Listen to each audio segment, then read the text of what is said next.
This concept of Qadha and Qadr is so important for us to understand that if we properly understand it, we can resolve many of the unresolved issues in our relationship, in our past, and also in our present. Allah subhanahu wa ta'ala tells us in the Quran, ما أصاب من مصيبة في الأرض ولا في أنفسكم إلا في كتاب من قبل أن نبرأها إن ذلك على الله يسير لكي لا تأسوا على ما فاتكم ولا تفرحوا بما آتاكم. The philosophy of predestination. And by the way, there's a point which I would like to elaborate upon when it comes to the predestination. We should not consider that we are absolutely just predestined, astaghfirullah, as some of the people have said it in the past, that we are just like a piece of paper or feather. The wind comes and blows us wherever it wants the paper to go, and the paper has got no say in it. This is not the Islamic concept of predestination or Qadha wal Qadr. When it comes to the moral aspects of our life, we have got freedom of choice. Allah subhanahu wa ta'ala does not send the angels to have the gun on our head and say, wake up for Fajr, or do not cheat, or do not lie, or do not bear false witness. He has taken it upon himself to allow us 100% freedom when it comes to moral spheres of our existence. But when it comes to the biological aspects of our life, that's where we are predestined. It is Him who decides when we will come to this existence, and it is Him who decides when we will go back. When the death comes, you can't delay it even for a second. It is the determination of Allah subhanahu wa ta'ala. The health, the wealth, the happiness, or the sadness, or the musibah, or catastrophe, all of these biological aspects are connected with the Qadha and Qadr, that they are determined by Allah subhanahu wa ta'ala. And He has done it out of His mercy. So after putting all of your efforts, after doing whatever you can, if the result is not to your liking, you should not kill yourself by carrying that burden and pain and impeding or hampering your further progress, your future progress. What Allah subhanahu wa ta'ala says is that reflect upon it, that this was the decision of Allah subhanahu wa ta'ala, and He is the wise God, Alimun Hakim. He is full of knowledge, full of wisdom, and He is the most merciful and compassionate. If He has decided for me that I will not get what I was looking for, or the circumstances will not go the way I was looking for, or the people will not react the way I was expecting them to react, then you leave it to Allah subhanahu wa ta'ala, that He is the captain of my aircraft. He is the captain of my life. And now I have relinquished my control and assigned the control to Him. Let Him take care of it, and He will not do injustice to me, or He will not let me down. So therefore, when a person believes in the Qadha and Qadr, and believes, as the Quran says, وَمَا تَشَاءُونَ إِلَّا أَن يَشَاءَ اللَّهُ, that I can desire, I can will the way I want to, but the will of Allah subhanahu wa ta'ala is the one which carries. And His will is always based upon His judgment, His wisdom, and the best of, and His knowledge, which is the best of all the knowledge, because He Himself is al-ilm. He is the knowledge, He is the wisdom, and He is the rahmah, the compassion.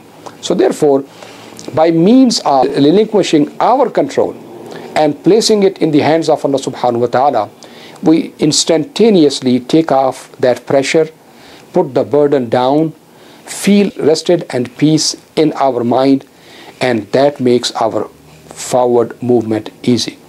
So far we have talked about the sources of sadness, that sometimes the sadness is connected with our wrong thought patterns.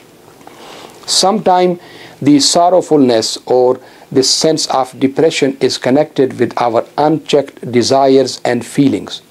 And sometimes they are connected with our wrong aqidah. So therefore, if a person truly wants to get out of this sadness, this state of being depressed, then that person has to work upon one's thinking, one's feeling, and upon one's aqidah.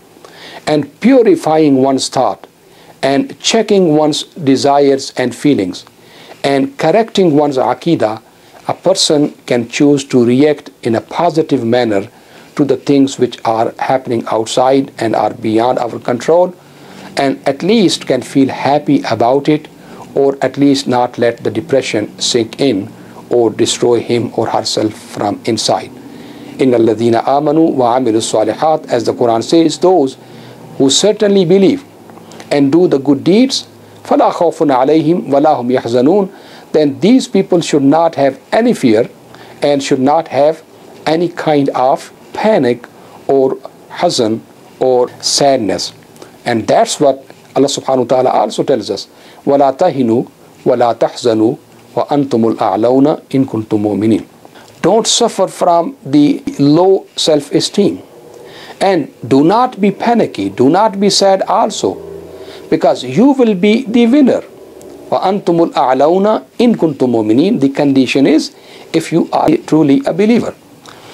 Now, this ayah has come in the context of the Battle of Uhud, in the context of the warfare, but it can be applied in our daily struggles.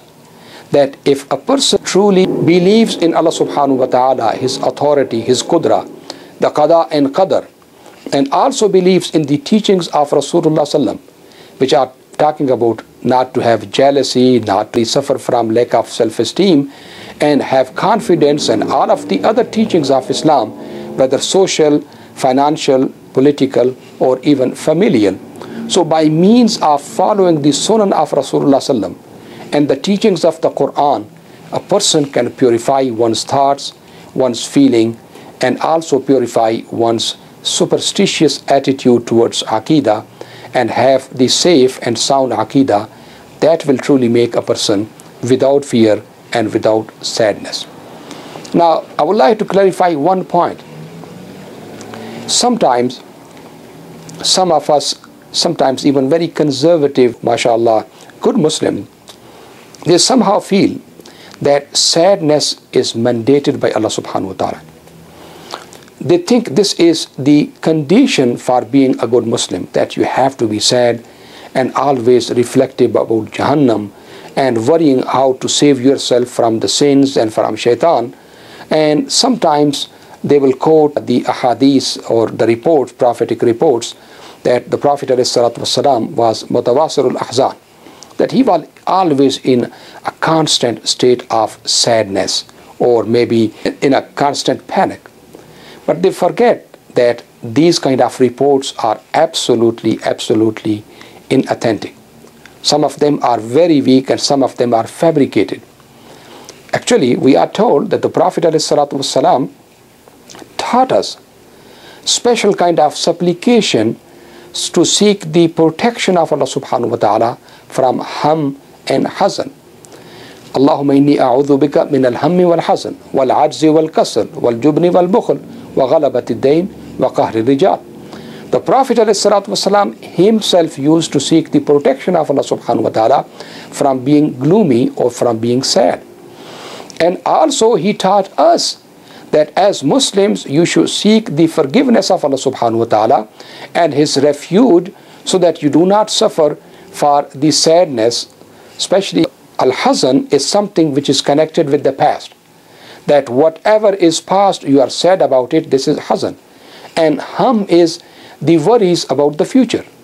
So he is teaching us, do not worry about the past, do not worry about the future, forget about the past and seek Allah subhanahu wa ta'ala's forgiveness, learn the lessons from it and keep going. And also do not be too anxious and worried about the future, because it is in the hands of Allah subhanahu wa ta'ala. And He is the one who has taken the responsibility of your sustenance, your protection and your happiness.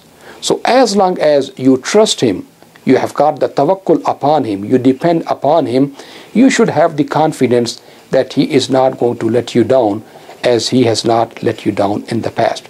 So seeking the forgiveness of Allah subhanahu wa ta'ala min al-hammi wal-hazan is the part of sunnah.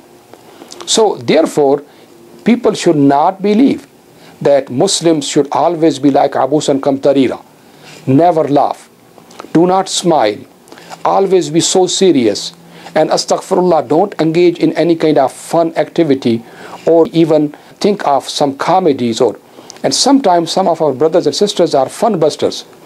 As soon as they will get to the mosque or to a halaqah or to a gathering, everybody is quiet. Ya akhi, he is muttaqi.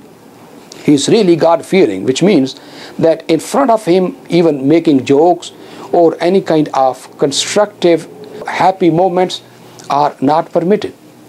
This is wrong. This is not what Islam wants you to do, or especially in the name of Islam. We are told that the Prophet ﷺ told us that smiling in the face of another human being, and especially your brother and sisters, this is sadaqah. وَلَوْ أَن تَلْقَى أَخَاكَ بِوَجْهٍ طَلَقٍ. So smiling in the face of another human being is charity. There were times when the Prophet ﷺ will show his happiness and will laugh to the extent that the teeth of Rasulullah ﷺ will be exposed out of laughter. So what he taught us is, do not become just a victim to all of these comedies and sitting over there on the TV 24/7 or spending 10 hours or 5 hours of your day on these comedy shows or just these kind of jokes. And do not engage in the improper kind of jokes and improper kinds of happiness, but having a balance between seriousness and between joyfulness, between becoming serious about our present and about our future, reflecting about Jannah and Jahannam, reflecting upon the bounties of Allah subhanahu wa ta'ala, the creation of Allah subhanahu wa ta'ala. All of those things, they need a serious attitude from us. But we are also required to have light moments to give the haqq to our body as well as to our nafs, as the Prophet ﷺ said, وَإِنَّ لِبَدَنِكَ عَلَيْكَ حَقٍّ وَإِنَّ لِنَفْسِكَ عَلَيْكَ حَقٍّ. Your body has got the right upon you, and your nafs has got the right upon you. Keep it happy, keep it connected with Allah subhanahu wa ta'ala, and keep it full of joy and bliss. Sometimes the ahadith of Rasulullah ﷺ are misinterpreted and sometimes misread to give a wrong impression about the way Prophet ﷺ handled his life. Very often we are told that the Prophet ﷺ said, "La tuksiru min ad-dahik," that do not make dahik part and parcel of your life to the extent that it becomes the dominant part of your life. Don't frequent laughter, because the laughter destroys your inner self or kills your inner spiritual heart. That does not mean that the Prophet ﷺ said never laugh or don't laugh often. What he felt is, don't make your life only dahak and comedies and fun, because when you are not serious about life, it's definitely going to destroy your inner spiritual heart. So extreme in anything is dangerous. Even if you eat food and you like food, and all of us, we know this is part and parcel of our life. But when we start eating too much, then it increases our cholesterol, it increases our weight, it's dangerous. So too much of anything is going to destroy us.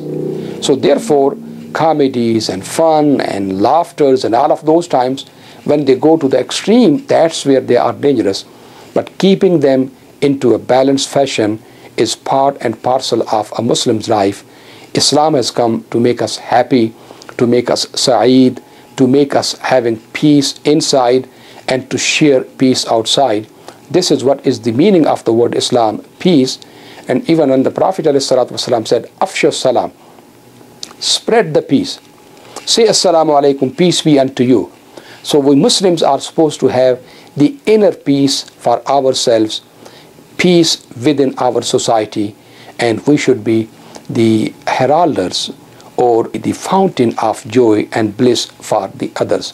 May Allah subhanahu wa ta'ala protect us in this life, protect us from the sadness, protect us from masaib, and bless us with the true inner peace, which will make us happy in this life and in the life to come.